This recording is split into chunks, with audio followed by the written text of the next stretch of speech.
Hey everyone, welcome back to the channel. Today we're diving into the latest breaking news. The United States has just imposed new sanctions on Iran right in the midst of the country's presidential elections. Let's break down what's happening. First off, Iran has been under a slew of sanctions from the EU, UN, and the US since 2005.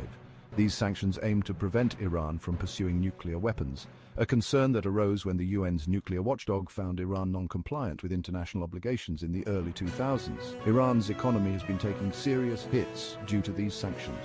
The goal is to prevent Iran from getting materials related to nuclear energy and to pressure the government to stop its uranium enrichment and other nuclear projects. But here's the kicker. US sanctions on Iran go way back, long before the nuclear non-proliferation concerns. Relations between these two nations have been fraught since the 1979 seizure of the US embassy in Tehran. The US slapped on economic and political sanctions, which have only increased over the years. Flash forward to January 1984, when Iran was listed as a state sponsor of terrorism after backing the Hezbollah militant group in the bombing of the US Marine base in Beirut.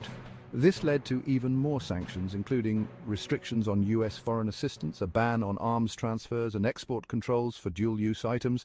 And it doesn't stop there. The Biden administration imposed fresh sanctions on Iran after its missile and drone attack on Israel on April 14th. In 2015, a glimmer of hope appeared when Iran and several world powers, including the US, signed the Joint Comprehensive Plan of Action, or JCPOA. Iran agreed to scale back its nuclear program and allow thorough international inspections in exchange for lifting billions of dollars in sanctions. But this deal has been in jeopardy since President Trump pulled the US out in 2018. To add fuel to the fire, Brussels has also slapped on sanctions for human rights violations.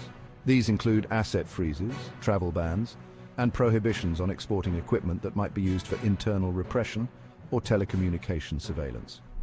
These sanctions have seriously damaged Iran's economy, cutting trade, slashing oil earnings and causing rampant unemployment, skyrocketing inflation and a plummeting Iranian rial against the US dollar. Now, with the Iranian presidential elections underway, the mood is electric. Iranians are turning out in large numbers to cast their votes, despite the economic hardships.